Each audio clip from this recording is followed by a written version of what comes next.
Hi, my name is Alex Lopez, and this is my lab report for Physics 2212 Lab 1. The purpose of this lab is to estimate the change in charge of two separate strips of Scotch tape by calculating the number of electrons that transferred between the two strips when they are brought close together. And so some of the physics fundamentals of this lab. So the tape was meant to model point charges, and for this it was assumed that the tape is used to have an equal and uniformly distributed charge so that we may apply Coulomb's law. And in order to calculate the charges of each piece of tape, we use Newton's second law and Coulomb's law. And using the estimated dimensions of an atom, it is possible to calculate the number of excess and deficient electrons per atom for each piece of tape.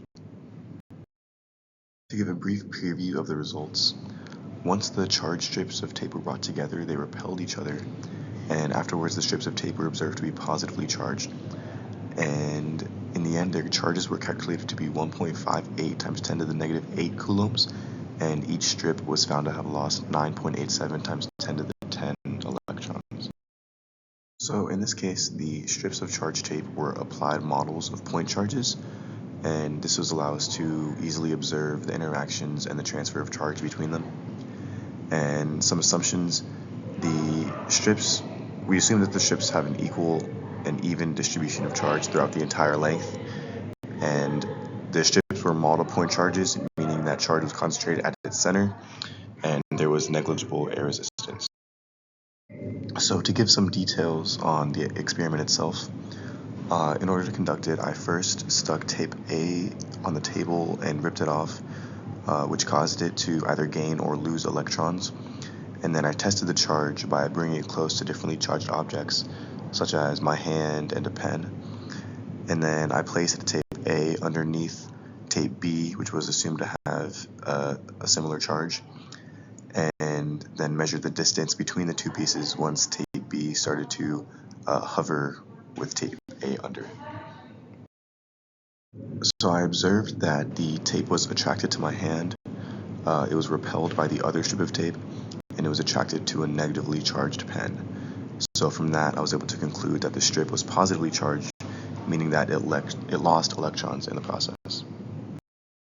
So as far as the actual numbers, I measured the length of the piece of tape to be 0.254 meters, and assuming that tape has approximately 1 gram per meter, its mass was then 0.000254 kilograms, and I measured its width to be 0.021 meters. And the distance between the strips, once they were brought close together, was 0.03 meters. And so then we were able to find the force of gravity, and using that, we could find the actual charge of the tape, which was 1.58 times 10 to the negative 8th coulombs. Then using the charge of the tape and dividing by the charge of one electron, we were able to find that there were approximately 9.87 times 10 to the 10 electrons lost per strip. And then using the dimensions of the tape and the atom, we were able to find that there were 5.33 times 10 to the 17th atoms per strip. And then therefore, the ratio of electrons to atoms was 5.4 times 10 to the 6th. This is the glow script model of the calculations I just described. You can see on the right, the orange arrow is the electric force, and the green arrow is the force of gravity.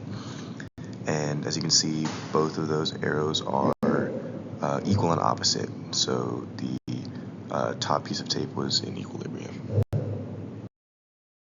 So for some discrepancies and sources of error, the pieces of tape were treated as point charges for simplicity of calculations when they are obviously not actually point charges, and their actual charges were not likely to not be exactly the same, even though they were treated as such for the calculations.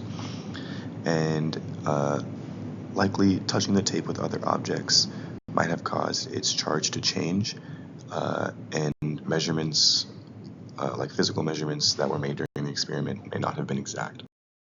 So if electrons had positive charges and protons had negative charges, that actually would not have changed the observations we made during the experiment, because opposites would still repel each other and like charges would still attract. So regardless of whether it's positive or negative, it would have the same physical effect. And it's important to handle the charged shapes as little as possible, because anytime they come in contact with any other object, that may cause any sort of change in charge.